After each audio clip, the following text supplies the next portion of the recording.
도대체 저 영상에 뭐가 담겨 있길래? 캐나다 최대 방송사 CBC의 뉴스룸에 침묵이 흘렀습니다. 방금 공개된 한 편의 영상이 모든 사람의 상식을 뒤흔들어 놓은 것입니다. 화면 속에는 분명 현실이었지만 마치 공상과학 영화를 보는 것 같은 광경이 펼쳐지고 있었습니다. 그리고 그 영상은 순식간에 퍼져나갔습니다. 일주일 만에 캐나다 역사상 최고 시청률을 기록했고 전 세계 미디어가 앞다투어 보도하기 시작했습니다. 더욱 놀라운 것은 이 모든 이야기가 우연한 한 번의 출장에서 시작되었다는 점이었죠. 도대체 그는 무엇을 보았길래 전 세계가 열광하게 된 걸까요? 지금부터 마이클이 직접 겪은 충격적인 이야기가 시작됩니다. 시청하기 전에 좋아요와 구독 부탁드립니다. 안녕하세요. 저는 토론토에서 가장 높은 빌딩 중 하나인 퍼스트 캐나디안 플레이스 63층에서 일했습니다. 제 사무실 창 너머로 보이는 온타리오 호수는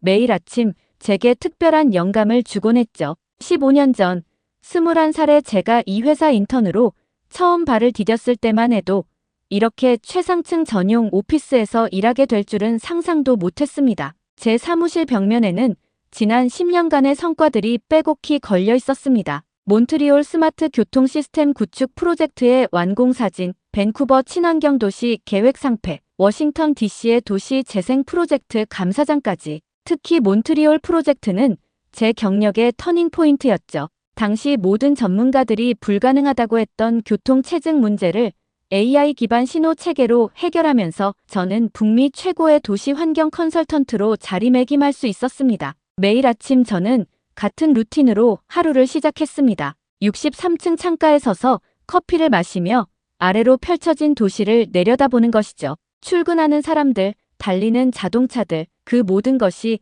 마치 제 손바닥 안에 있는 것처럼 느껴졌습니다. 도시 설계자로서 이보다 더 완벽한 전망대는 없었죠. 그날도 평소처럼 도시를 바라보며 다음 프로젝트를 구상하고 있었습니다. 창밖에는 하얀 눈이 내리고 있었고 제 책상 위에는 다음 주 발표할 뉴욕 도시 계획 제안서가 놓여 있었죠. 세계 최대 규모의 스마트 시티 프로젝트였고 이미 승인은 눈앞에 와 있었습니다. 그런데 그때 갑자기 찾아온 상사의 말 한마디가 제 일상을 완전히 뒤흔들어 놓았습니다. 마이클, 자네를 한국으로 보내기로 했네. 그들의 도시 시스템을 분석하고 배워올 텐가. 순간 제 귀를 의심했습니다. 한국이라니요? 아시아의 그 작은 나라에서 배울 게 있다는 걸까요? 물론 저도 한국이 IT 강국이라는 소문은 들어봤습니다. 삼성이나 현대 같은 기업들의 이름을 모르진 않았죠. 하지만 도시 설계와 환경 기술은 전혀 다른 차원의 문제였습니다. 지난 수십 년간 이 분야는 북미와 유럽이 선도해왔고 아시아 국가들은 늘 그들의 기술을 뒤쫓아왔을 뿐이었죠. 실례지만 부장님, 우리가 배울 만한 게 있을까요? 제가 알기로 한국은 제 말이 채 끝나기도 전에 옆자리에서 비웃음 소리가 들려왔습니다. 프랑스에서 온 니콜라스였죠. 그는 유럽 도시환경협회 부회장이라는 직함을 가진 베테랑이었고 최근 우리 회사의 자문위원으로 합류한 인물이었습니다. 마이클, 자네 생각이 맞아. 한국, 그들이 뭘 안다고 유럽이나 북미의 수준을 따라올 수나 있을까? 파리 지하철은 100년 전에 만들어졌어. 런던의 도시계획은 200년의 역사를 자랑하지. 그들이 우리를 따라잡으려면 앞으로 100년은 더 걸릴 걸세. 니콜라스의 말에 묘한 기분이 들었습니다. 한편으로는 제 생각과 일치했지만 다른 한편으로는 그의 지나치게 거만한 태도가 불편하게 느껴졌죠. 실제로 제가 알고 있는 한국은 그의 말처럼 그렇게 뒤처진 나라는 아니었으니까요. 하지만 그때까지만 해도 저는 이 파견이 제 인생을 완전히 뒤바꿔 놓게 될 거라고는 상상도 못했습니다. 회의가 끝나고 사무실로 돌아와 즉시 한국에 대한 자료를 찾아보기 시작했습니다. 검색 결과 서울은 놀랍도록 현대적인 도시였습니다. 화면 속 야경은 뉴욕이나 토론토 못지않게 화려했고 빌딩들은 미래지향적인 디자인으로 가득했죠. 하지만 제 마음 한켠에서는 여전히 의구심이 가시지 않았습니다. 과연 저 화려한 외관 뒤에 진짜 실력이 있을까? 혹시 이것도 다른 아시아 국가들처럼 겉만 번지르르한 것은 아닐까? 특히 제가 맡았던 몬트리올 프로젝트가 자꾸 머릿속에서 맴돌았습니다. 그때 우리는 세계 최초로 AI 기반 교통 신호 체계를 도입했고 이는 전 세계 언론의 주목을 받았죠. 한국이 과연 이런 수준의 기술력을 보여줄 수 있을까요? 제 의심은 점점 더 깊어져 갔습니다. 창 밖으로는 여전히 눈이 내리고 있었고 책상 위의 커피는 이미 차갑게 식어 있었습니다. 저는 한숨을 쉬며 뉴욕 프로젝트 서류를 정리하기 시작했습니다. 이제 이 중요한 프로젝트는 다른 사람의 몫이 되겠죠. 대신 저는 지구 반대편으로 가서 배움이라는 미션을 수행해야 했습니다. 여보세요? 네. 이번 주말에 인천행 비행기 티켓 예약 부탁드립니다. 전화를 끊으며 저는 창밖을 다시 한번 바라보았습니다. 회색빛 하늘에서 눈은 더욱 거세게 내리고 있었고 온타리오 호수는 꽁꽁 얼어붙은 채 차가운 겨울 풍경을 완성하고 있었죠. 그때만 해도 저는 몰랐습니다. 이 파견이 단순한 업무가 아닌 제 모든 편견과 고정관념을 뒤흔들어 놓을 거대한 변화의 시작이 될 거라는 것을, 그리고 그 변화는 제가 인천공항에 발을 딛는 순간부터 시작될 예정이었습니다. 토론토에서 인천까지의 비행시간은 14시간. 저는 비행기 안에서 한국에 대한 자료들을 다시 한번 꼼꼼히 살펴보았습니다. 태블릿에 저장해둔 서울의 도시 계획 자료들, 교통 시스템 보고서, 환경정책 문서들까지. 자료들은 분명 인상적이었지만 제 마음속 의구심은 여전했죠. 마이클, 우리 파리의 지하철은 1900년에 개통됐다네. 출발 전날 니콜라스가 했던 말이 자꾸 떠올랐습니다. 그는 계속해서 유럽의 오랜 역사와 전통을 강조했죠. 사실 저도 그의 말에 공감하는 부분이 있었습니다. 기술이란 게 하루아침에 만들어지는 것이 아니니까요. 수백 년의 시행착오와 경험이 필요한 분야죠. 기내 창 밖으로는 끝없는 구름만이 펼쳐져 있었습니다. 문득 제 옆자리에 앉은 한국인 승객이 눈에 들어왔습니다. 노년의 신사였는데 그의 태블릿에서 흘러나오는 영상이 제 시선을 사로잡았죠. 서울의 어느 지하철역 모습이었는데 제가 본 어떤 역사보다도 현대적이고 깔끔해 보였습니다. 죄송하지만 저게 실제 서울의 모습인가요? 저도 모르게 질문을 던졌고 그분은 친절하게 웃으시며 대답해 주셨습니다. 네, 강남역이에요. 요즘은 이보다 더 좋은 역들도 많죠. 다들 스마트폰으로 모든 걸 해결하니까 복잡한 환승도 전혀 문제 없어요. 그분의 말씀은 제 예상과는 달랐습니다. 하지만 여전히 의심이 가시진 않았죠. 어쩌면 특별한 몇 군데만 그럴 수도 있겠지. 마침내 인천공항에 도착했을 때는 이미 늦은 저녁이었습니다. 피곤한 몸을 이끌고 입국장을 향해 걸어가는데 첫 번째 충격이 찾아왔습니다. 제 휴대폰에 자동으로 연결된 공항 와이파이의 속도였죠. 토론토 공항은 물론이고 제가 가봤던 어떤 공항의 인터넷 속도보다도 빨랐습니다. 이상하네.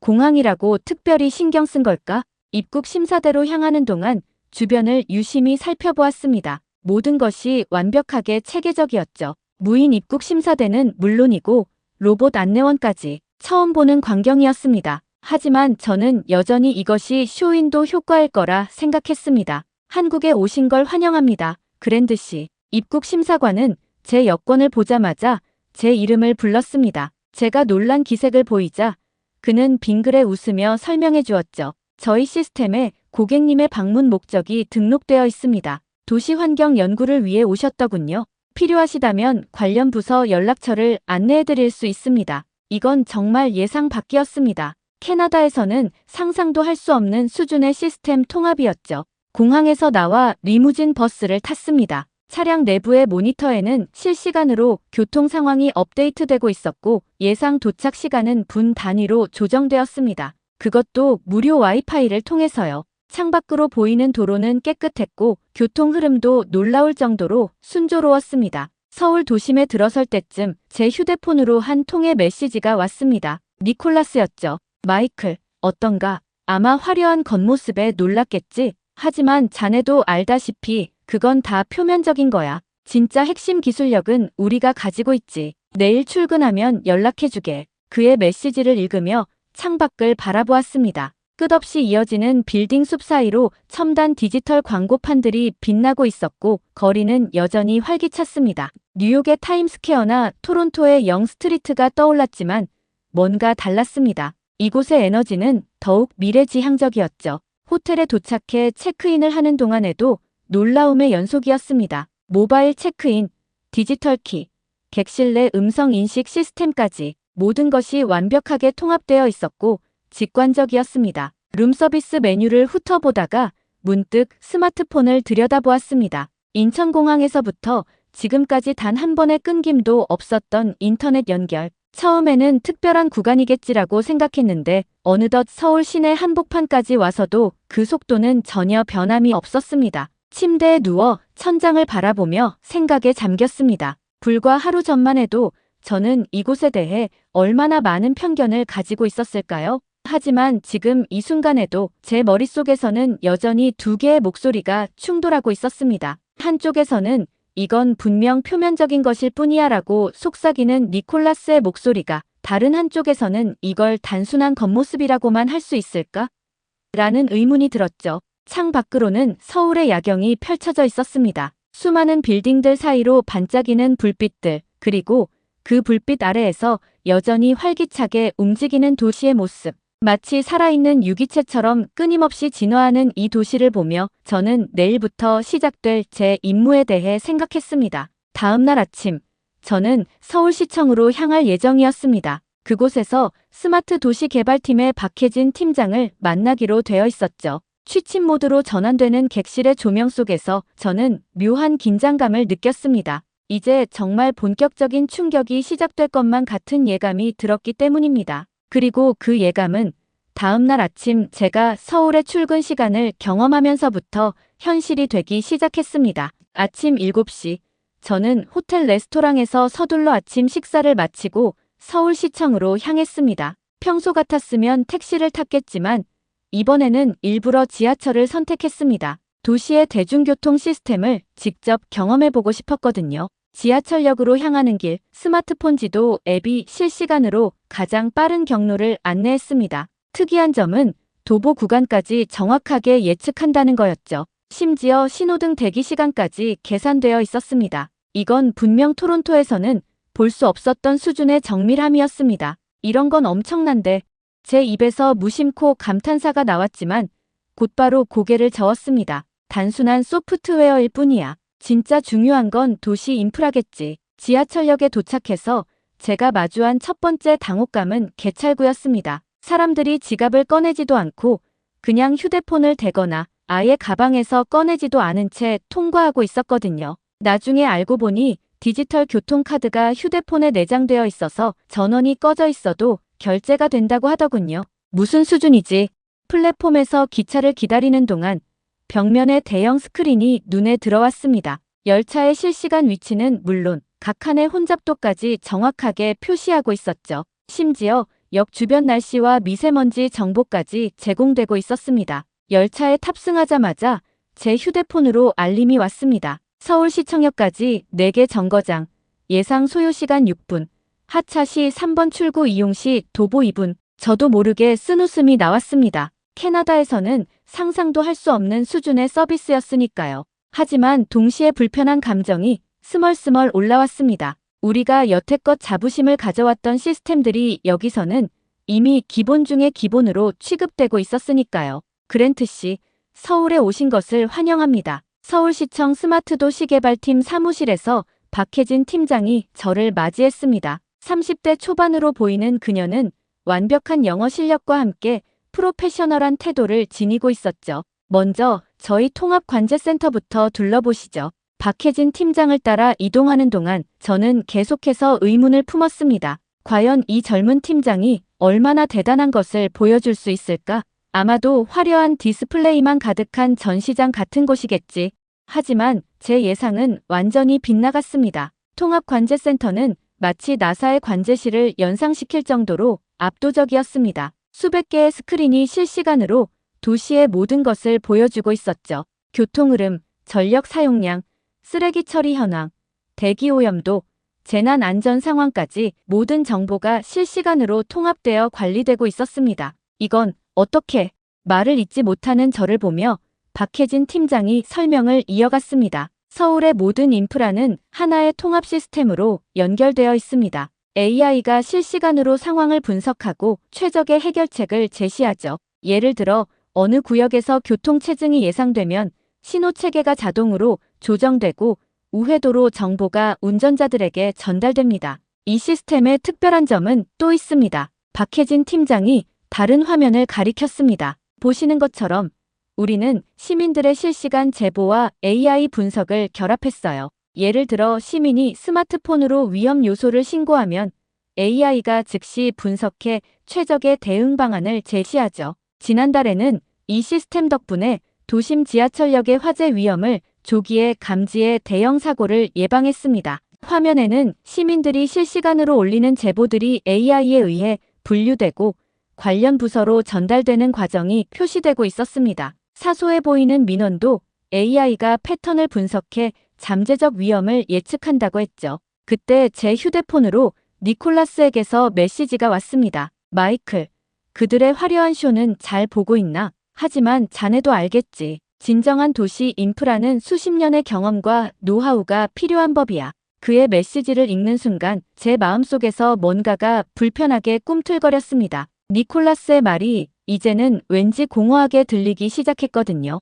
혹시 궁금하신 점이 있으신가요? 박혜진 팀장의 목소리에 고개를 들어보니 그녀는 여전히 자신감 넘치는 미소를 짓고 있었습니다. 그 순간 저는 제가 지금까지 얼마나 오만했는지 깨닫기 시작했습니다. 네, 궁금한 게 너무 많네요. 이 시스템이 실제로 작동하는 걸 직접 보고 싶습니다. 물론이죠. 현장으로 모시고 가겠습니다. 아, 그리고 이건 드리려고 준비한 겁니다. 그녀는 작은 카드 한 장을 건넸습니다. 스마트 교통카드였죠. 이걸로 서울의 모든 대중교통을 이용하실 수 있습니다. 지하철, 버스는 물론이고 공공 자전거까지요. 모든 이용 내역과 최적 경로는 자동으로 앱에 기록됩니다. 저는 그 카드를 받으며 묘한 감정에 사로잡혔습니다. 이제 더 이상 부정할 수 없었습니다. 제가 알던 세계는 이미 저 너머로 진화해 있었고 제 고정관념은 산산조각나고 있었죠. 퇴근 후 호텔로 돌아와 침대에 누워 하루 종일 보고 들은 것들을 정리해보려 했습니다.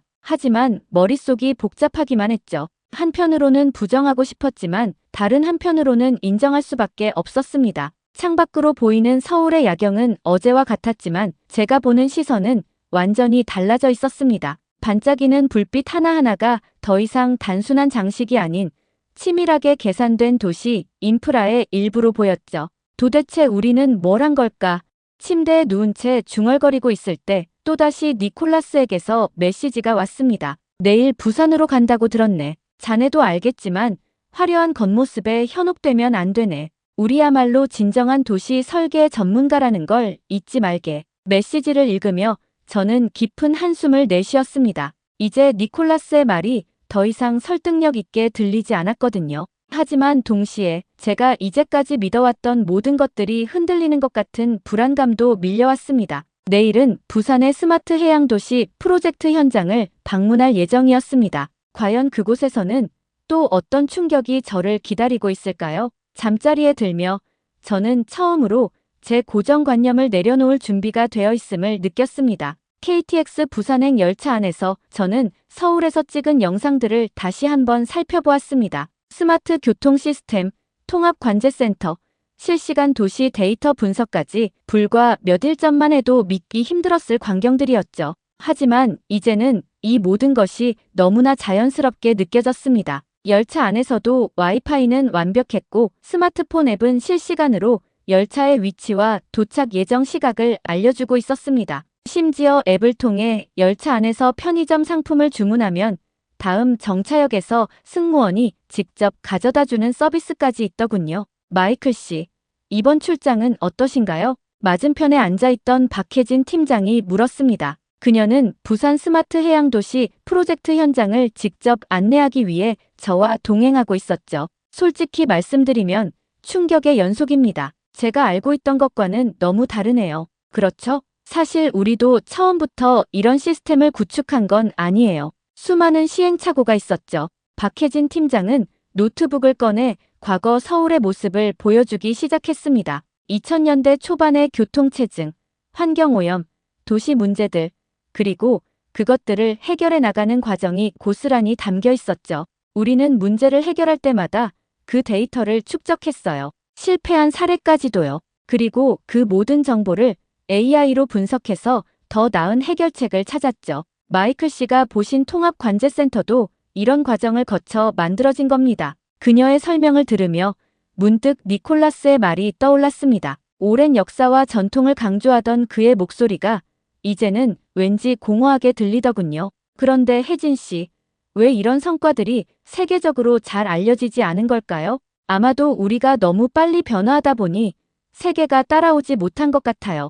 어떤 면에서는 우리도 잘못이 있죠. 성과를 자랑하기보다는 계속해서 발전하는 데만 집중했으니까요. 부산역에 도착했을 때는 이미 점심시간이 다 되어가고 있었습니다. 역사를 빠져나와 택시를 탈 준비를 하는데 박혜진 팀장이 저를 말렸습니다. 버스를 타보시는 게 어떨까요? 부산의 또 다른 모습을 보실 수 있을 거예요. 반신반의하는 마음으로 버스에 올랐는데 이게 웬 걸까요? 버스 안에는 증강현실 내비게이션이 설치되어 있었습니다. 앞 유리창이 마치 디스플레이처럼 변하더니 실시간으로 도로 상황과 주변 정보를 보여주기 시작했죠. 이건 작년부터 시범 운영 중인 시스템이에요. 운전기사님의 시야를 방해하지 않으면서도 필요한 정보를 모두 제공하죠. 사고율이 68%나 감소했다고 해요. 목적지인 부산 스마트 해양도시 관제센터에 도착하자 저를 더 큰 충격이 기다리고 있었습니다. 이곳은 단순한 도시 관리를 넘어서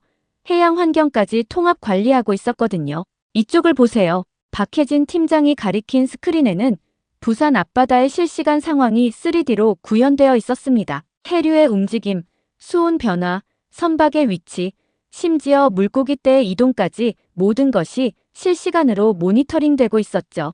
이 데이터들은 어떻게 수집하는 거죠? 수중 드론과 스마트 부표를 이용합니다. 모든 정보는 5G 네트워크를 통해 실시간으로 전송되죠. 이를 통해 해양 오염을 방지하고 어장을 관리하며 해양 재난까지 예측할 수 있습니다. 설명을 듣는 동안 제 휴대폰이 진동했습니다. 니콜라스에게서 온 메시지였죠. 마이클, 부산은 어떤가? 아마 화려한 항구 도시의 모습에 현혹되었겠지. 하지만 자네도 알다시피 진정한 해양 도시는 메시지를 끝까지 읽지 않고 휴대폰을 주머니에 넣었습니다. 이제는 더 이상 그의 말이 필요하지 않았거든요. 제 눈앞에 펼쳐진 현실이 모든 것을 말해주고 있었으니까요. 마이클 씨, 이쪽으로 오세요. 특별히 보여드릴 것이 있습니다. 박혜진 팀장을 따라 지하 연구실로 내려갔습니다. 그곳에는 거대한 수조가 있었는데 그 안에서 작은 로봇들이 움직이고 있었죠. 이건 저희가 개발 중인 해양 정화 로봇입니다.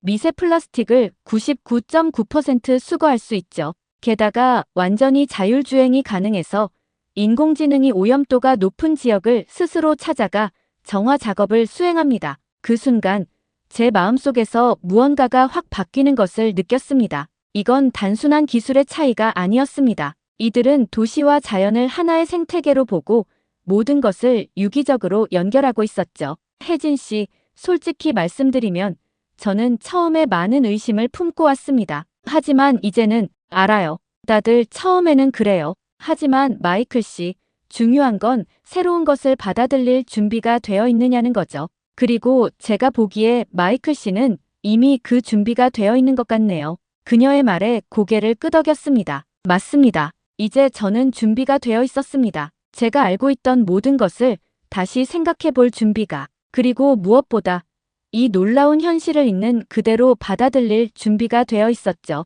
내일은 실제 해양 정화 작업 현장을 보여드리려고 해요. 우리 기술이 어떻게 현실에서 적용되는지 직접 보실 수 있을 거예요. 박혜진 팀장의 말에 기대감이 솟았습니다. 이제는 더 이상 의심이나 편견 없이 순수한 호기심과 배움의 자세로 이 모든 것을 받아들일 수 있을 것 같았거든요. 호텔로 돌아와 창밖을 바라보며 저는 오늘 하루를 정리해 보았습니다. 부산의 밤바다는 서울의 야경과는 또 다른 매력이 있었죠. 하얀 밤바다와 어우러진 첨단 도시의 모습은 마치 미래와 현재가 공존하는 것 같았습니다. 제 노트북에는 오늘 찍은 수많은 사진과 영상이 담겨 있었습니다. 이제는 이것들을 어떻게 세상에 보여줄지 고민해야 할 때였죠. 왜냐하면 저는 확신했으니까요. 이곳에서 일어나고 있는 일들이 전 세계 도시의 미래를 바꿀 수 있다는 것을. 다음 날 아침, 저는 박혜진 팀장과 함께 부산 앞바다로 향했습니다. 오늘은 해양 정화 로봇의 실제 작동 모습을 볼 수 있다고 했죠. 하지만 그때까지만 해도 저는 몰랐습니다. 이날의 경험이 제 인생에서 가장 충격적인 순간이 될 거라는 것을. 오늘은 특별한 손님들이 더 있어요. 선착장에 도착하자 박혜진 팀장이 말했습니다. 멀리서 서양인 몇 명이 걸어오고 있었는데 그중 한 명이 눈에 익었죠. 니콜라스. 예상치 못한 만남이었습니다. 니콜라스는 유럽 도시환경협회의 다른 회원들과 함께 한국의 해양 기술을 평가하러 왔다고 했죠. 마이클, 자네도 여기 있었군. 마침 잘 됐어. 오늘 그들의 최첨단 기술이 얼마나 대단한지 함께 평가해보지. 니콜라스의 말투에서 여전히 묻어나는 비아냥거림이 불편하게 느껴졌습니다. 하지만 박혜진 팀장은 의연했죠. 환영합니다. 오늘은 실제 해양 정화 작업을 시연해 드리겠습니다. 특히 미세 플라스틱 수거 기술에 중점을 두고 보실 수 있을 거예요. 우리는 대형 선박에 올랐습니다. 갑판에는 이미 여러 대의 모니터가 설치되어 있었고 그곳에서 해저의 상황을 실시간으로 확인할 수 있었죠. 저기 보이시나요? 박혜진 팀장이 가리킨 모니터에는 수십 대의 로봇이 체계적으로 움직이는 모습이 보였습니다. 마치 물고기 떼처럼 자연스럽게 움직이면서도 정확하게 미세 플라스틱을 수거하고 있었죠. 흥미롭군요. 하지만 이런 방식은 위험하지 않나요? 해양 생태계에 영향을 미칠 수도 있지 않습니까? 니콜라스가 의문을 제기했습니다. 걱정 마세요. 저희 로봇은 인공지능이 실시간으로 해양 생물을 식별해서 피해갑니다. 게다가 작동 소음도 최소화되어 있어서 해양 생태계에 전혀 영향을 주지 않아요. 박혜진 팀장의 설명이 이어지는 동안 저는 모니터를 통해 로봇들의 움직임을 자세히 관찰했습니다. 놀라웠던 건 로봇들이 단순히 프로그래밍된 대로만 움직이는 게 아니라는 거였죠. 상황에 따라 실시간으로 대응하고 서로 협력하면서 작업을 수행하고 있었습니다. 자, 이제 더 깊은 수심으로 내려가 보겠습니다. 그때였습니다. 갑자기 모든 모니터가 깜빡이더니 검은 화면으로 변했습니다. 로봇들과의 통신도 끊겼죠. 이런, 무슨 일이지? 박혜진 팀장의 얼굴이 굳어졌습니다. 기술진들이 황급히 키보드를 두드리기 시작했지만 상황은 나아지지 않았습니다. 역시 그렇군요. 이런 실험적인 기술은 아직 불안정하다니까요. 니콜라스가 승리자처럼 웃으며 말했습니다. 다른 유럽 관계자들도 수군거리기 시작했죠. 아직 시간이 더 필요해 보이는군요. 역시 전통적인 방식이 더 안정적이죠. 하지만 박혜진 팀장은 침착했습니다. 그녀는 태블릿을 꺼내더니 빠르게 무언가를 조작하기 시작했죠. 걱정하지 마세요. 이건 우리가 예상했던 상황입니다. 예상했다고요? 제가 놀라서 물었습니다. 네. 사실 이건 우리 시스템의 가장 중요한 특징을 보여드리기 위한 과정이에요. 보세요. 그녀가 큰 화면을 가리켰습니다. 검은 화면이 다시 켜지면서 이번에는 전혀 다른 화면이 나타났죠. 로봇들이 자율적으로 비상 프로토콜을 가동하고 있었던 겁니다. 우리 시스템의 핵심은 중앙 통제가 끊어져도 각 로봇이 자율적으로 판단하고 움직일 수 있다는 거예요. 마치 생명체처럼요. 실제로 로봇들은 통신이 끊긴 상황에서도 완벽하게 작업을 계속하고 있었습니다. 오히려 더 효율적으로 움직이는 것처럼 보였죠. 이건 불가능한데 니콜라스의 목소리가 떨렸습니다. 불가능해 보이시나요? 하지만 이게 바로 현실입니다. 우리는 단순히 로봇을 제어하는 게 아니라 하나의 생태계를 만든 거예요. 각각의 로봇이 스스로 학습하고 판단하고 협력하도록 말이죠. 잠시 후 중앙 통제 시스템도 완벽하게 복구되었습니다. 모든 데이터가 정상적으로 백업되어 있었고 작업은 계속해서 진행되고 있었죠. 이게 어떻게 가능한 건가요? 제가 물었습니다. 우리는 실패를 두려워하지 않아요. 대신 실패할 경우를 대비해서 더 강력한 백업 시스템을 만들죠. 방금 보신 것처럼요. 이게 바로 우리가 이토록 빠르게 발전할 수 있었던 비결이에요. 니콜라스는 더 이상 아무 말도 하지 못했습니다. 다른 유럽 관계자들도 마찬가지였죠. 그들의 눈앞에서 불가능이 현실이 되는 순간을 목격했으니까요. 작업이 끝나고 선착장으로 돌아오는 동안 저는 깊은 생각에 잠겼습니다. 오늘 본 것은 단순한 기술 시연이 아니었습니다. 그것은 완전히 새로운 패러다임이었죠. 위기 상황에서도 무너지지 않고 오히려 그것을 극복하는 과정에서 더 강해지는 시스템. 마이클 씨, 이제 이해하시겠어요? 우리가 왜 이렇게 자신감 있게 이야기하는지. 박혜진 팀장의 말에 고개를 끄덕였습니다. 이제는 완전히 이해했습니다. 그들이 가진 것은 단순한 기술적 우위가 아니었습니다. 그것은 완전히 다른 차원의 접근 방식이었고 새로운 미래였죠. 선착장에 도착하자 니콜라스가 조용히 제게 다가왔습니다. 마이클, 나도 이제 인정할 수밖에 없겠군. 우리가 너무 교만했나 보아. 이쪽도 보여드리고 싶은 게 있습니다. 박혜진 팀장이 우리를 항만 통제실로 안내했습니다. 그곳에서 저는 또 다른 놀라운 광경을 목격했죠. 이건 스마트 항만 통합 시스템입니다. AI가 전 세계 해운 데이터를 실시간으로 분석해서 최적의 물류 경로를 제시하고 각 선박의 입출항 시기를 자동으로 조절하죠. 덕분에 대기 시간은 70% 줄었고 연료 효율은 50% 개선됐습니다. 더 놀라운 것은 기후변화 대응 시스템이었습니다. 수십 개의 해양 관측 부표가 수집한 데이터를 AI가 분석해 태풍의 진로와 해수면 변화를 예측하고 이를 바탕으로 선제적인 대응이 가능했죠. 그의 목소리에는 더 이상 거만함이 없었습니다. 대신 깊은 깨달음과 존중이 묻어났죠. 저는 그저 미소로 답했습니다. 우리 모두가 오늘 미래를 보았으니까요. 해양 정화 로봇 시연이 끝난 후 저는 박혜진 팀장과 함께 부산의 한 카페에 앉아 있었습니다. 창밖으로는 항구가 보였고 그곳에서는 방금 전 우리가 보았던 기술이 여전히 작동하고 있었겠죠. 이제는 그 바다를 보는 제 시선이 완전히 달라져 있었습니다. 마이클 씨, 어떠세요? 이제 좀 이해가 되시나요? 박혜진 팀장이 커피를 마시며 물었습니다. 저는 잠시 생각에 잠겼다가 대답했습니다. 네. 하지만 동시에 더 많은 의문이 생겼어요. 어떻게 이런 수준까지 올 수 있었는지, 특히 그 위기 상황에서의 대처는 정말 놀라웠습니다. 사실 그건 우리가 가장 자부심을 느끼는 부분이에요. 단순히 문제를 해결하는 것이 아니라 문제 자체를 기회로 만드는 거죠. 그녀는 태블릿을 꺼내 뭔가를 보여주기 시작했습니다. 과거 한국이 겪었던 수많은 시행착오와 그것을 극복해온 과정이었죠. 보세요. 이건 10년 전 첫 번째 해양 정화 로봇이에요. 당시에는 완전히 실패작이었죠. 하지만 우리는 포기하지 않았어요. 매번 실패할 때마다 그 데이터를 축적하고 분석하고 개선했죠. 화면을 넘길 때마다 로봇은 진화하고 있었습니다. 처음에는 단순한 기계에 불과했던 것이 점차 지능을 갖추고 마침내 오늘 본 것처럼 자율적인 존재가 된 것이었죠. 그런데 가장 큰 도약은 언제였을까요? 제가 묻자 박혜진 팀장은 미소를 지었습니다.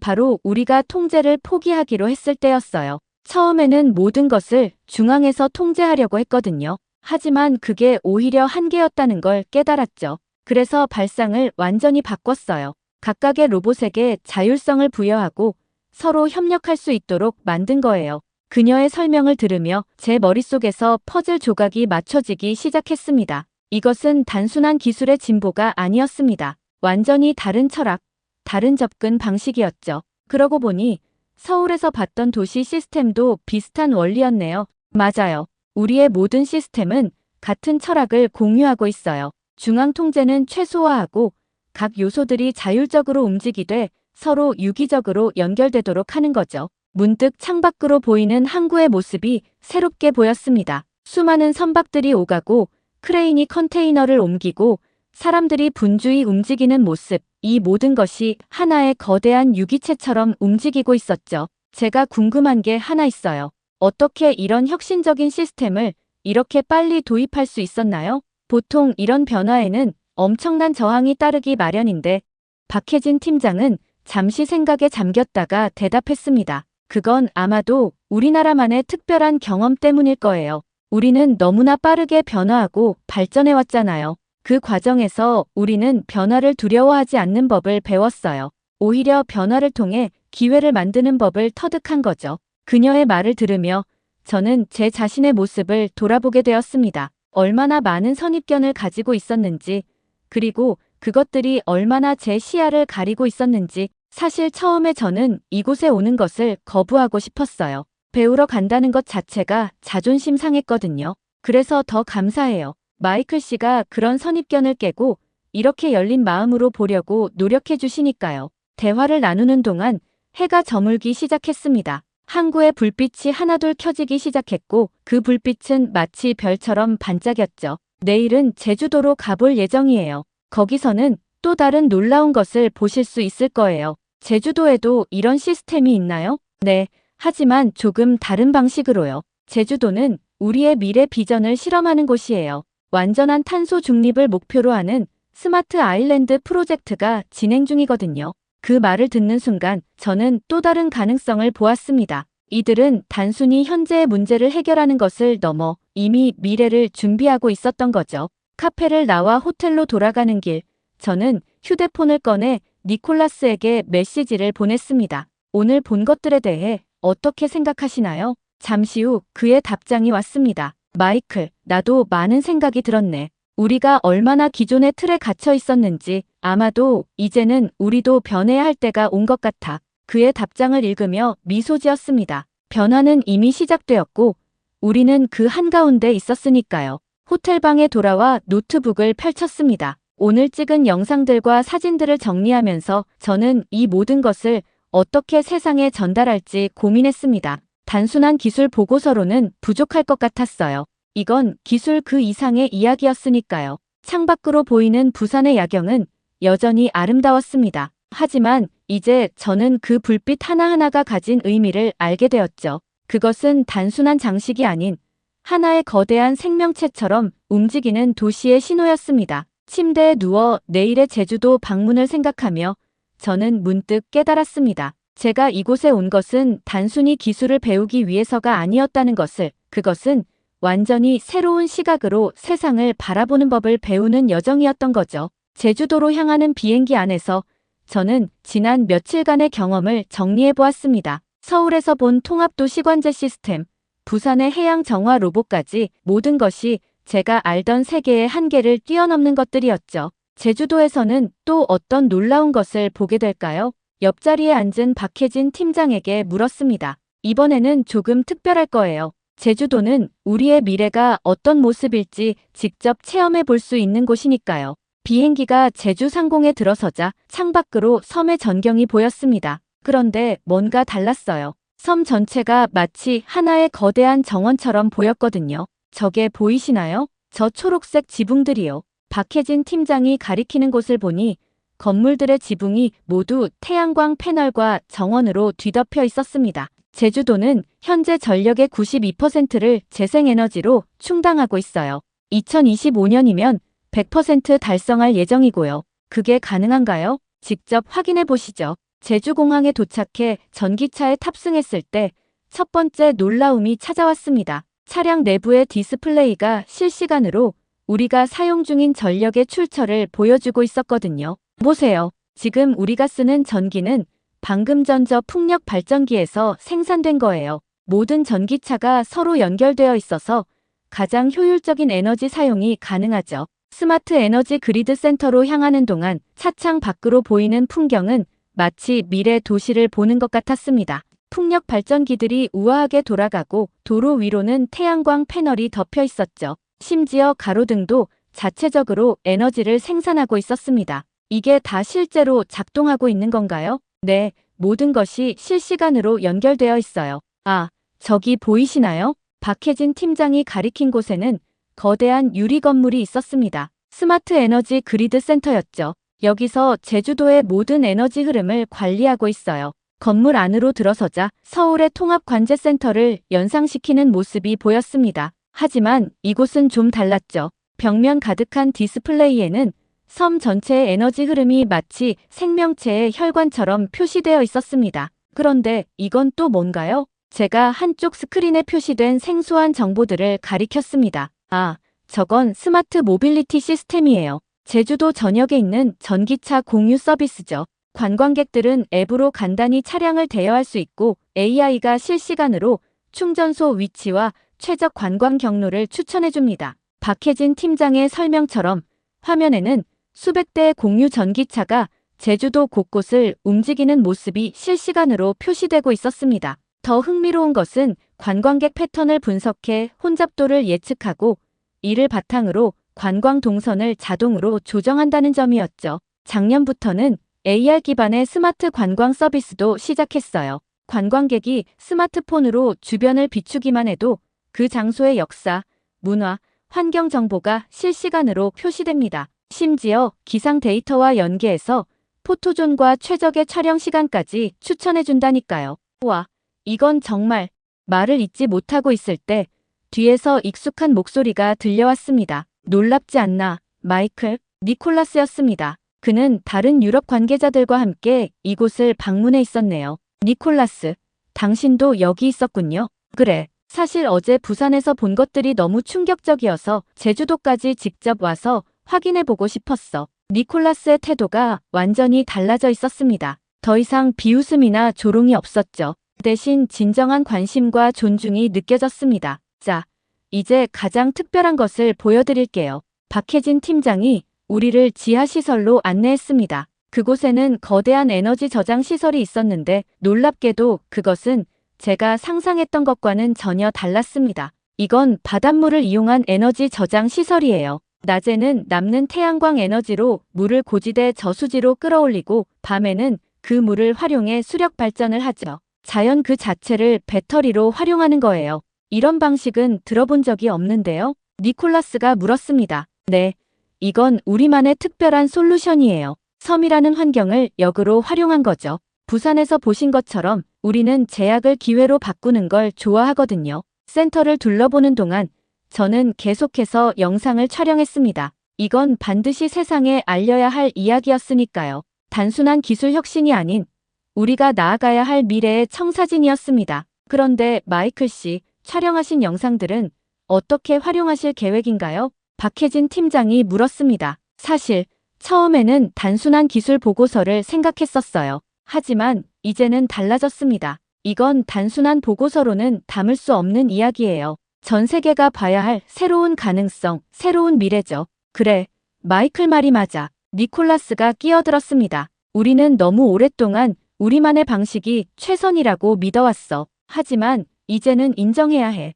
우리가 미처 보지 못한 미래가 여기 있다는 걸. 해가 저물어갈 무렵 우리는 제주도의 서쪽 해안가로 이동했습니다. 그곳에는 해상 풍력 발전단지가 있었는데 석양을 배경으로 돌아가는 풍력 발전기들의 모습이 마치 거대한 예술작품 같았습니다. 이게 바로 우리가 꿈꾸는 미래예요. 박혜진 팀장이 말했습니다. 인간과 자연이 하나가 되어 움직이는 도시. 더 이상 자연을 정복하려 하지 않고 자연의 일부가 되어 함께 살아가는 거죠. 그 말을 들으며 저는 마지막 촬영을 시작했습니다. 석양이 물들인 하늘, 그 아래에서 조용히 돌아가는 풍력 발전기들, 그리고 그 모든 것이 만들어내는 조화로운 풍경. 이제 저는 알겠습니다. 제가 말했습니다. 우리가 진정으로 배워야 할 것은 단순한 기술이 아니었어요. 이렇게 완전히 새로운 시각으로 미래를 바라보는 방법이었던 거죠. 니콜라스도 다른 유럽 관계자들도 고개를 끄덕였습니다. 우리 모두가 같은 것을 보고 있었으니까요. 더 이상 선진국과 개발도상국이라는 구분은 의미가 없었습니다. 이제 중요한 것은 누가 더 지속 가능한 미래를 만들어낼 수 있느냐는 것이었죠. 저는 마지막 촬영을 마무리하며 깊은 숨을 내쉬었습니다. 이제 이 모든 것을 어떻게 세상에 전달할지 알 것 같았거든요. 이건 단순한 기술 혁신 이야기가 아닙니다. 이것은 우리 모두의 미래에 대한 이야기, 희망의 이야기였으니까요. 마이클의 영상은 공개 일주일 만에 8천만 뷰를 돌파했고 주요 외신들의 특집 기사로 다뤄졌습니다. CNN, BBC, 로이터 등 글로벌 미디어들은 미래 도시의 새로운 패러다임을 제시한 한국이라는 타이틀로 특집 방송을 제작했고 전 세계 도시 개발 전문가들이 한국으로 몰려들기 시작했습니다. 특히 마이클이 촬영한 한국의 미래 도시 영상은 캐나다 역사상 가장 높은 조회수를 기록했으며 이는 단순한 기록을 넘어 전 세계 도시 개발의 새로운 길을 제시했다는 평가를 받고 있습니다. 오늘 사연은 여기까지입니다. 여러분은 한국의 기술 중 어떤 것이 가장 인상적이신가요? 서울의 통합 관제 시스템, 부산의 해양 정화 로봇, 제주도의 친환경 에너지 시스템, 또는 외국인들이 놀란다는 우리나라의 다른 기술이나 시스템이 있다면 알려주세요. 그리고 여러분이 생각하는 미래, 한국의 모습은 어떨까요? 앞으로 우리나라가 이끌어갈 새로운 기술은 무엇이 될까요? 여러분의 소중한 의견을 댓글로 남겨주시고 앞으로도 이런 흥미진진한 이야기가 더 궁금하시다면 구독과 좋아요, 알림 설정까지 꼭 해주세요.